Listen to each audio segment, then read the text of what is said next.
December 7th, 1941, 2:20 a.m. Pacific Time. Commander Tyrell Jacobs stood on the bridge of USS Drum, America's newest fleet submarine, watching dock workers load the final torpedo into her forward tubes at Pearl Harbor. The submarine had been in commission for just 36 days. She was the only Gato-class boat operational in the entire United States Navy.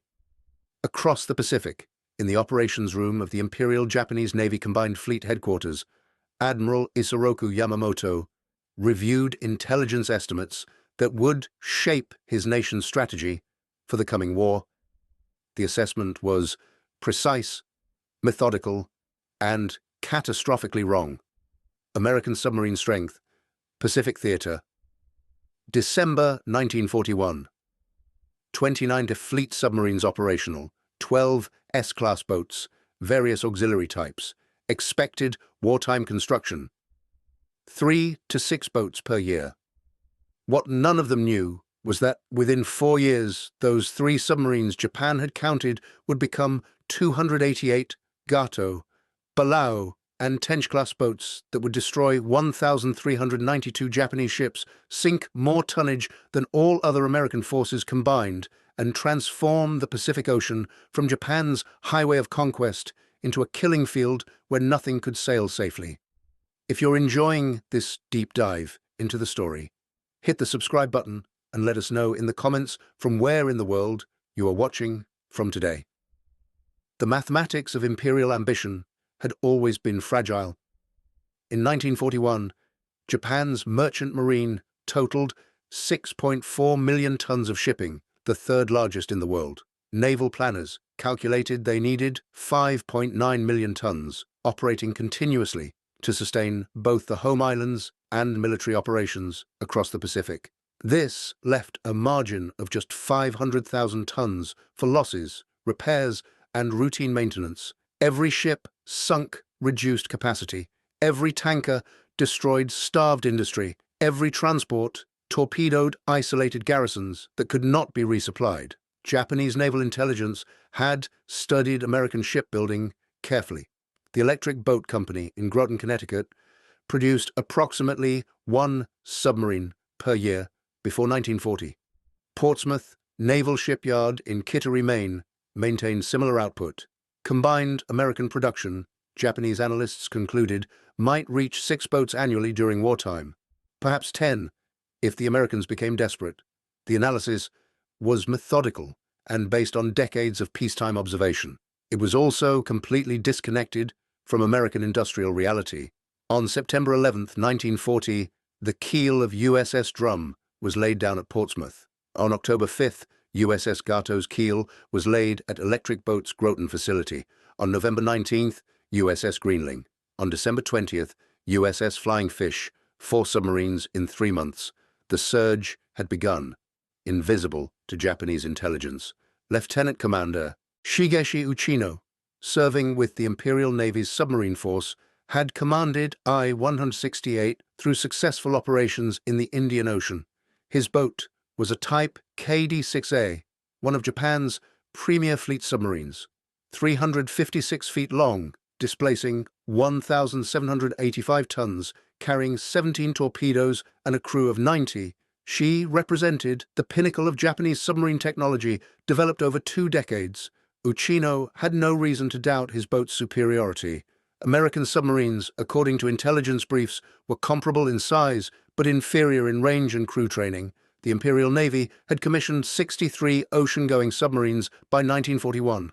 This represented 20 years of careful construction at specialized yards. Kure Naval Arsenal, Yokosuka, Kawasaki, Mitsubishi, all producing submarines at a combined rate of perhaps 4 to 6 boats annually. The Japanese submarine force was an elite service, its commanders selected after rigorous training, its boats optimized for operations across the vast Pacific. On December 7th, when Japanese carrier aircraft struck Pearl Harbor, the submarine war began simultaneously. 12 I-class submarines took position around Oahu, waiting to attack American ships fleeing the harbor. 5 midget submarines penetrated the harbor itself, attempting to add submarine attack to aerial bombardment. The coordination impressed Japanese planners. The submarines were performing exactly as doctrine prescribed, supporting fleet operations, attacking enemy capital ships. USS Ward sank the first midget submarine at 6:45 a.m. More than an hour before the main air attack, it was the first Japanese vessel lost in the war. The irony would have been profound if anyone had recognized it then.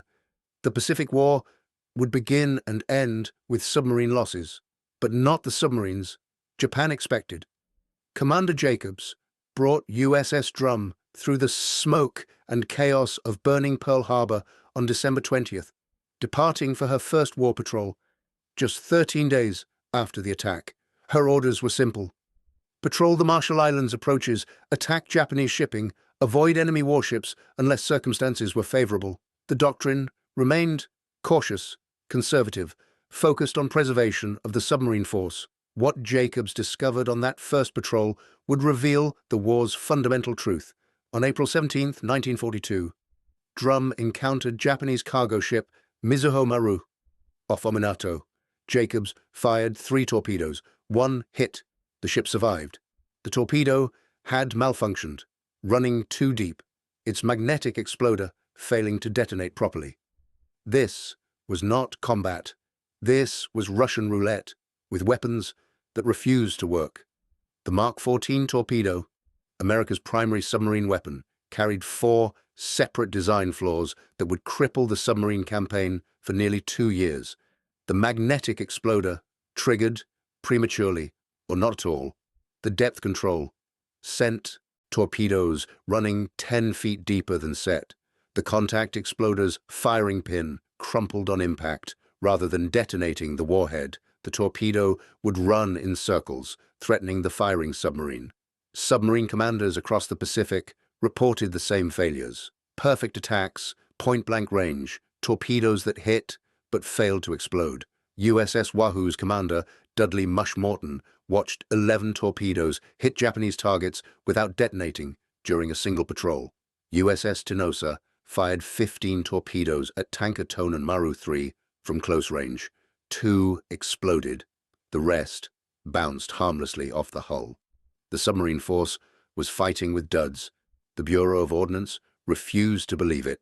The torpedoes had been tested, they insisted, designed with mathematical precision, manufactured to exacting standards. The problem must be submarine crews firing incorrectly, setting depths wrong, approaching from poor angles. For 18 months, the Navy's torpedo establishment blamed everyone except their weapons, while Japanese shipping sailed with impunity. Commander Howard Gilmore, commanding USS Growler, conducted his own testing in July 1943. He fired torpedoes at a cliff, recovering unexploded weapons to examine the firing mechanism. The contact exploder's firing pin bent backward on impact, crushing itself against the torpedo body rather than striking the primer. The harder the impact, the more completely the pin failed. High-speed attacks from perfect angles were the most likely to produce duds. The revelation spread through the submarine force like wildfire. Skippers began deactivating magnetic exploders, relying only on contact detonation. They reduced depth settings by 10 feet to compensate for the running deep error. They fired slower, older Mark 10 torpedoes when available because at least those weapons worked. The Bureau of Ordnance condemned these modifications as insubordination. Submarine commanders kept modifying torpedoes anyway. By late 1943, the torpedo problems were mostly solved, not through official correction, but through field modifications that headquarters eventually accepted. The impact on Japanese shipping was immediate and devastating. Submarines that had struggled to sink anything in 1942 suddenly became efficient killing machines. Every ship they encountered became a potential victim. But the real transformation was happening 7,000 miles away, invisible to Japanese observation. At Electric Boat's Groton facility, the Victory Yard opened in 1942. 10 new slipways dedicated entirely to submarine construction. Electric Boat's main yard added 7 more slipways. Mare Island Naval Shipyard in California expanded to 4 submarine ways. Manitowoc Shipbuilding in Wisconsin, 500 miles from the ocean, built a specialized submarine yard with 2 ways. Production accelerated beyond anything Japanese intelligence had imagined possible. January 1942, 2 submarines commissioned. March, 4 submarines. June, 6 submarines. September, 8 submarines. The tempo kept climbing. Each boat cost approximately $6 million in 1940s currency, roughly equivalent to a destroyer escort. Each boat carried 10 torpedo tubes, 24 reload torpedoes, a 3-inch deck gun, and anti-aircraft weapons. Each boat had a crew of 80 officers and men who trained for months before deploying. Rear Admiral Shigeyoshi Miwa commanded the Imperial Navy's 6th Fleet, responsible for submarine operations. His reports to Combined Fleet Headquarters in late 1942 noted increasing American submarine activity, but attributed it to better utilization of existing boats. Intelligence estimates still projected American submarine strength at perhaps 60 to 70 boats by mid-1943. The actual number was 138. The gap between Japanese perception and American reality was widening every month. By December 1943, the U.S. Navy would have 193 fleet submarines in commission. By December 1944, 273. The numbers defied belief, exceeded any projection Japanese planners had considered even remotely possible. Lieutenant Commander Samuel Dealey, commanding USS Harder, exemplified the new aggressive doctrine. On his 4th war patrol in June 1944, Harder sank destroyer Minatsuki on June 6th, destroyer Hayanami on June 7th, destroyer Tanikaze on June 8th. 3 destroyers in 3 days. Japanese anti-submarine vessels, specifically designed to hunt submarines, became the hunted. Dealey's tactics were simple. Close to minimum range, fire spreads of 3 torpedoes, dive deep, while explosions destroyed targets above. The psychological impact on Japanese destroyer crews was immediate and profound. Commander Tameichi Hara, the destroyer captain who would survive the entire war, described the transformation in his memoirs. Early in the war, we hunted American submarines aggressively. By mid-1944, destroyer captains avoided areas where submarines operated. The hunters had become prey. USS Tang, commanded by Richard O'Kane, sank 33 ships, totaling 116,000 tons, the highest number of ships sunk by any American submarine.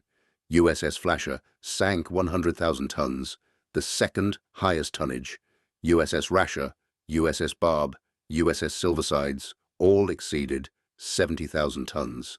These were not isolated successes, but systematic destruction the Japanese merchant marine could not replace. Japanese shipyards produced approximately 300,000 tons of new merchant shipping in 1943. American submarines sank 1,300,000 tons that same year. The arithmetic was devastating. Every month, Japan's shipping capacity shrank. Every ton lost represented cargo that could not be delivered, oil that could not reach refineries, food that could not feed the home islands. Commander Mochitsura Hashimoto, commanding submarine I-58, observed the transformation firsthand. His patrol area in the South China Sea had been rich with targets in 1942. By 1944, he wrote, "We cruised for weeks without seeing a single merchant ship. The Americans had driven Japanese shipping from the sea lanes. What remained hugged the coast, traveling only at night, escorted by every available warship. The Gato-class submarines were purpose-built for this campaign.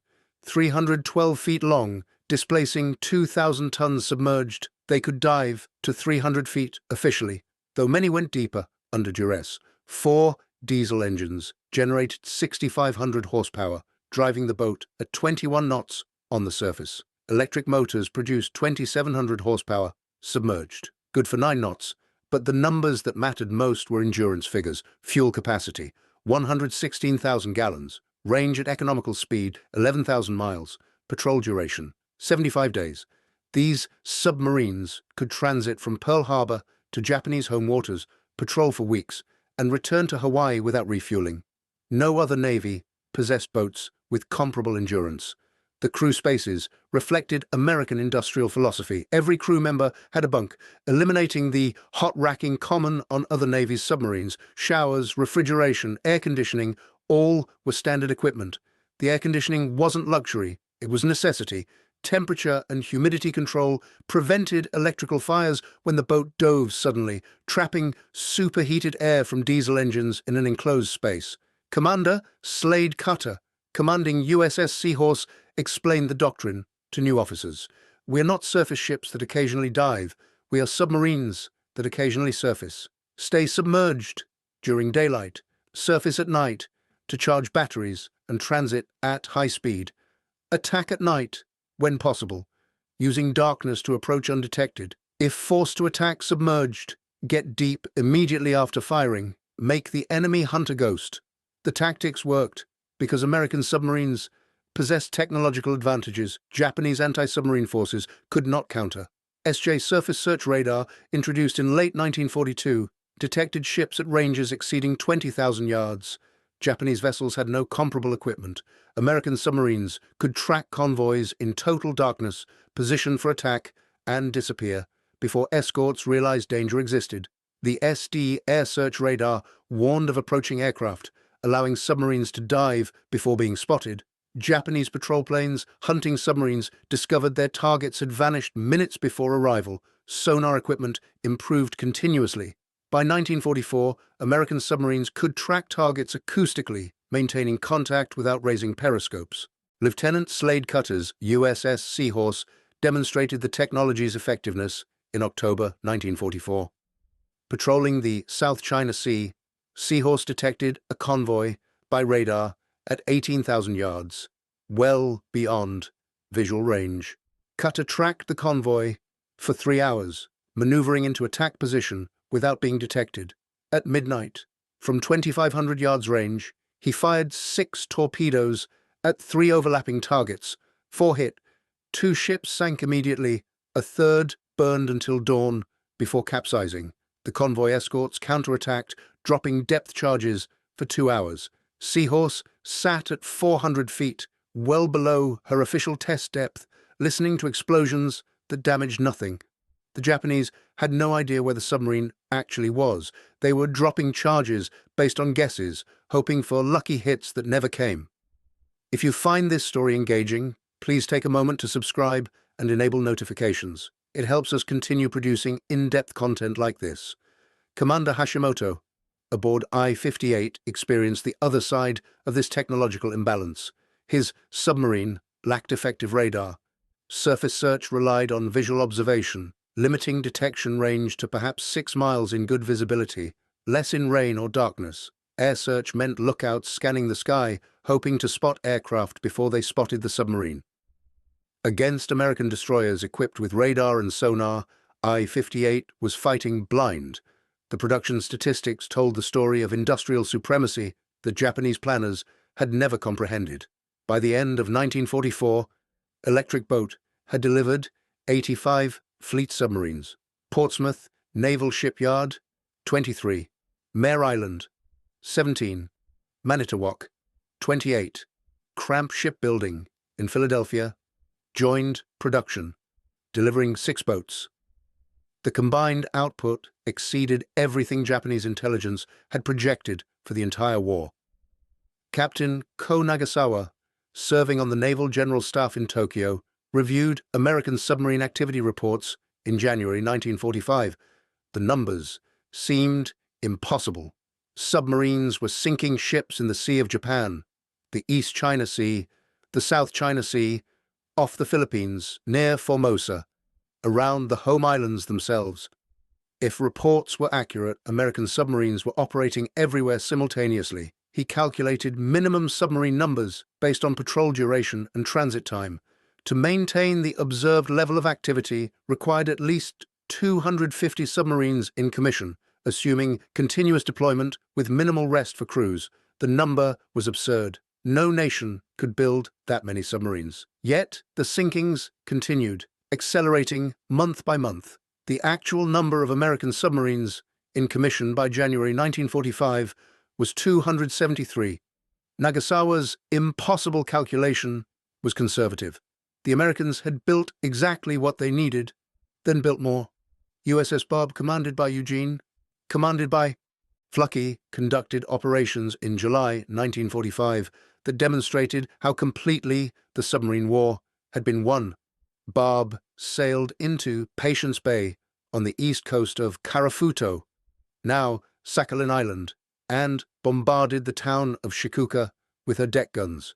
She then landed a shore party that placed demolition charges on a coastal railroad line, destroying a 16-car freight train. This was not submarine warfare as anyone had practiced it before. This was a submarine treating enemy home waters as if they were an undefended lake, attacking targets of opportunity without fear of meaningful retaliation. The Japanese response was instructive. Nothing happened. No patrol boats arrived. No aircraft appeared. The defenses that should have made such an operation suicidal simply didn't exist anymore. The same month, USS Segundo conducted submerged daylight attacks in Tsugaru Strait between Honshu and Hokkaido, one of Japan's most heavily defended waterways. She sank 2 ships and escaped without damage. Commander James Grady surfaced after dark to charge batteries, remaining on the surface for 6 hours within sight of the Japanese coast. No challenge came. The Imperial Navy's anti-submarine capability had collapsed under sustained losses it could not replace. Destroyers sunk by submarines numbered 38 by war's end. Escort vessels destroyed over 100. Each loss reduced escort availability, making remaining convoys more vulnerable. The spiral of destruction fed on itself. Commander Hara survived because destroyer Amatsukaze was unusually lucky and because Hara was unusually skilled. But even he recognized the fundamental mathematics. We began the war with perhaps 100 destroyers and destroyer escorts. The Americans sank 38. We built replacements, but most were inferior types with inexperienced crews. By 1945, convoy escort meant sailing toward probable death. The targeting evolved as the war progressed. Early patrols focused on merchant ships, the easiest targets with the highest value. Tankers received priority because oil was Japan's critical vulnerability. Every tanker sunk reduced fuel available for ships, aircraft, vehicles. By 1944, Japan's oil imports had dropped to 1/3 of 1941 levels. USS Rasher exemplified the tanker campaign's effectiveness. On her 5th war patrol in August 1944, she sank escort carrier Taiyo. 2 days later, she torpedoed tanker Teamaru, 10,000 tons. Hours after that, she sank tanker Kakuyo Maru, 10,000 tons. In one patrol, Rasher destroyed 30,000 tons of irreplaceable shipping, including one of Japan's few remaining escort carriers. The statistic that truly revealed the campaign's success was this. Of the 6,400,000 tons of merchant shipping Japan possessed in December 1941, less than 1,600,000 tons remained operational in August 1945. 75% of Japan's maritime capacity had been destroyed. American submarines accounted for 55% of total losses, more than aircraft, mines, and surface ships combined. The human cost was catastrophic beyond measurement. Approximately 182,000 Japanese soldiers died when their transport ships were torpedoed. Allied prisoners of war and slave laborers forced aboard unmarked transports numbered approximately 21,000, killed by submarine attack. These were not intended targets, but war's mathematics made no distinction between cargo types. On September 18, 1944, British submarine HMS Tradewind torpedoed Japanese transport Junyo Maru in the Strait of Malacca. The ship sank in 22 minutes. Of 6,300 prisoners of war and slave laborers aboard, 5,600 died. It was the worst maritime disaster in history, killing more people than the Titanic, Lusitania, and Wilhelm Gustloff combined. Tradewind's commander had no way to know the ship's cargo. The transport was unmarked, sailing in a legitimate war zone.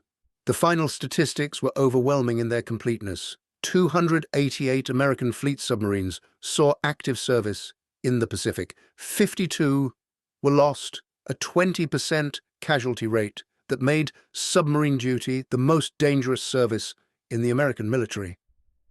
Of 16,000 submariners who served, 3,500 died. The human cost was severe. The destruction they inflicted was unprecedented. 1,392 Japanese ships sunk, 5,300,000 tons of shipping destroyed, 1 battleship, 8 carriers, 15 cruisers, 42 destroyers, 23 submarines, hundreds of merchant vessels. The submarine force, comprising less than 2% of naval personnel, accounted for 55% of Japanese maritime losses. Commander Hashimoto aboard I-58 achieved the war's final major submarine success on July 30, 1945, when his boat torpedoed heavy cruiser USS Indianapolis in the Philippine Sea. The cruiser sank in 12 minutes, killing 879 men immediately. Hundreds more died over the following days before rescue arrived. It was the largest loss of life at sea in U.S. Navy history. The success was anomalous, a reminder that Japanese submarines remained dangerous despite overwhelming American superiority. But it changed nothing strategically. Indianapolis had already delivered her cargo, atomic bomb components, to Tinian. The weapon that would end the war was already being assembled. One ship, more or less, could not alter the outcome. By contrast, I-58's survival was increasingly unusual. Of the 174 submarines Japan commissioned during the war, 128 were destroyed, 74% casualty rate. The submarine force that began the war as an elite service ended it as a decimated remnant, its boats unable to operate safely even in home waters. The technological and tactical gulf had become absolute. American submarines in 1945 carried FM sonar that could detect ships at ranges exceeding 10 miles. Japanese submarines still relied primarily on visual observation. American boats operated with near-total intelligence support, reading Japanese naval codes, tracking convoy routes, positioning for interception. Japanese submarines cruised blind, hoping for targets they increasingly never found. Lieutenant Commander Toshio Kusaka, commanding I-367, described the final months of submarine operations. We received orders to attack American shipping near Okinawa. We transited, submerged, surfacing only briefly at night to charge batteries. For 2 weeks, we saw nothing except American patrol aircraft that forced us deep repeatedly. We fired no torpedoes. We achieved nothing. We simply survived. The final irony was that Japan's submarine force, which had achieved early successes against USS Wasp, USS Yorktown, and other major warships, ended the war having sunk far less tonnage than it lost. Japanese submarines destroyed approximately 184,000 tons of Allied shipping during the entire war. American submarines sank 5,300,000 tons of Japanese shipping. The exchange ratio exceeded 28-1. Admiral Miwa, commanding the submarine force, surrendered his boats in August 1945. Of 41 submarines nominally operational, most were incapable of sustained combat patrols. Fuel shortages, spare parts unavailability, crew inexperience, all combined to create a force that existed primarily on paper. Commander Zenji Orita, who survived multiple war patrols, addressed a gathering of submarine officers in September 1945. The Americans built an impossible number of submarines and operated them with impossible efficiency. Every assumption we made about American industrial capacity was wrong. Every projection about submarine production was conservative by a factor of 10. We planned for a war against the America we observed in peacetime. We fought against an America we never imagined existed. The transformation had occurred with ruthless inevitability. In December 1941, Japan counted 3 American submarines and projected perhaps 60 by war's end. The actual number exceeded 280. The miscalculation was not tactical, but civilizational. Japan had wagered imperial ambitions against an industrial power whose capacity exceeded Japanese comprehension. At Electric Boat's Groton facility, the final Gato-class submarine, USS Croker, was commissioned April 21, 1944. She was the 77th boat of her class. Behind her came 120 Balao-class boats with improved diving depth. Behind them came 29 Tench-class boats with further refinements. The production had become assembly line efficient, boats completed at rates Japanese yards could never approach. The post-war assessment conducted by the United States Strategic Bombing Survey concluded that the submarine campaign was the single most effective element of the Pacific War. It destroyed Japan's merchant marine, severed supply lines to overseas garrisons, starved home island industry of raw materials, and forced the Imperial Navy to divert destroyers from fleet operations to futile convoy escort. More importantly, it demonstrated that modern industrial warfare would be won by nations capable of sustained mass production at scales that exceeded enemy comprehension. The romantic notion of quality overcoming quantity, of elite forces defeating numerical superiority through skill and determination, died in the cold mathematics of tonnage sunk versus tonnage built. Captain Hara's observation about American industrial supremacy applied equally to submarines.